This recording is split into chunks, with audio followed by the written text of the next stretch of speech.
एक जंगल में साध नामक मुनि रहते थे। उन्होंने तप करके बहुत सी विद्या हासिल की।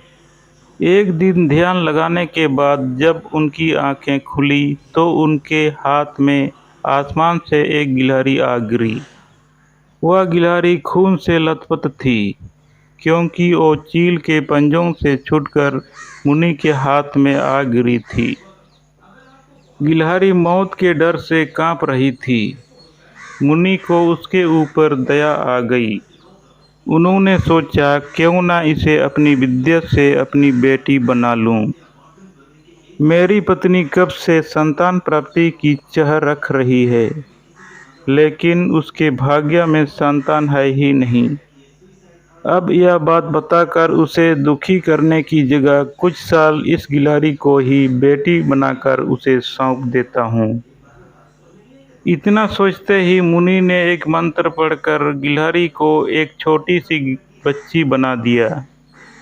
वो उस गिलहरी को बच्ची बनाने के बाद गोद में उठाकर अपनी पत्नी के पास लेकर आए। उन्होंने कहा, लो अब इसे अपनी बेटी मानकर ही पालना। सोच लो, भगवान ने तुम्हारी सुन ली है। मुनि की पत्नी छोटी बच्ची देखकर खुश हो गई। अब गिलहरी से बच्ची बनी लड़की मुनि के घर में बड़े लाड़ प्यार से पलने लगी।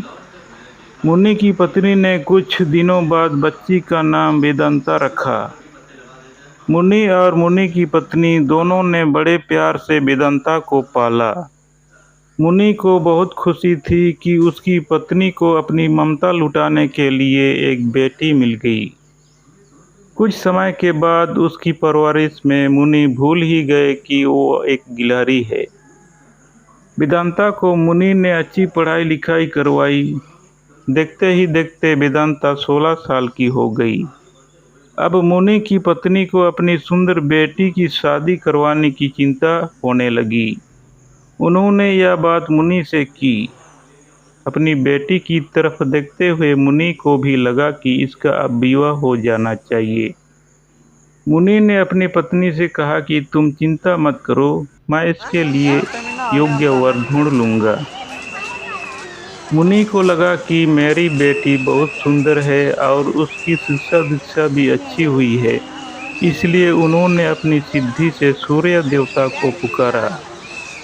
सूर्य देव ने मुनि को प्रणाम करके बुलाने की वजह पूछी। तब मुनि ने पूछा, मेरी बेटी विवाह की योग्य हो गई है, मैं चाहता हूँ कि आप इसके पति बने। सूर्य देव ने कहा, आप एक बार अपनी पुत्री से पूछ लीजिए, अगर उसे मंजूर है तो मेरी तरफ से भी हाँ है। तब वेदांता बोली, पिताजी यह बहुत गर्म है, मैं इनके पास नहीं जा पाऊंगी और ना ही इन्हें देख पाऊंगी। मुनि ने वेदांता से कहा, कोई बात नहीं, हम दूसरा वर देख लेंगे।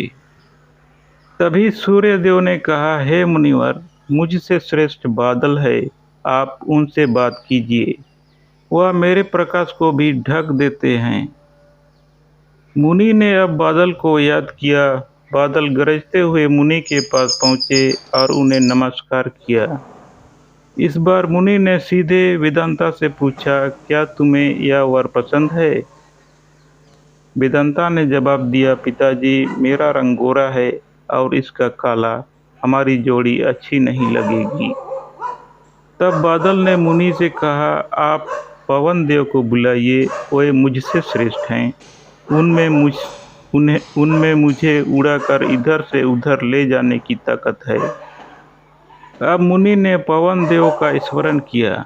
पवन देव के आते ही मुनि ने अपनी बेटी से पूछा, क्या आपको यह वर पसंद है? वेदांता बोली, पिताजी यह तो एक जगह ठहरते ही नहीं हैं, इनके साथ मैं घर कैसे बसा पाऊंगी।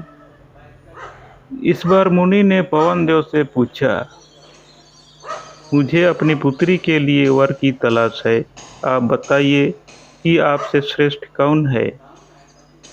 पवन देव ने जवाब दिया, मुनिवर आप पर्वत को बुला सकते हैं, वह मेरा रास्ता रोक देते हैं, वह मुझसे श्रेष्ठ हैं। तुरंत मुनि ने पर्वत को पुकारा। पर्वत को देखते ही वेदांता बोली, यह तो पत्थर है, इनका दिल भी पत्थर का ही होगा। इनसे विवाह कैसे हो पाएगा पिताजी? मुनि ने हाथ जोड़कर पर्वत देव से पूछा, आपसे श्रेष्ठ कौन है? पर्वतराज ने जवाब दिया, हे मुनि, चूहा मुझ में छेद कर देता है, इस आधार से वह मुझसे श्रेष्ठ है। इतना कहते ही पर्वत देव के कान से चूहा नीचे कूदा। वेदांता ने जैसे ही चूहे को देखा, वह खुशी के मारे उछल पड़ी। उसने कहा, पिताजी, यही मेरा वर बनना चाहिए। मुझे यह पसंद है, इनकी पूंछ, कान, सब कुछ कितना प्यारा है। मुनि ने सोचा, अहो, मैंने एक गिलहरी को मंत्र विद्या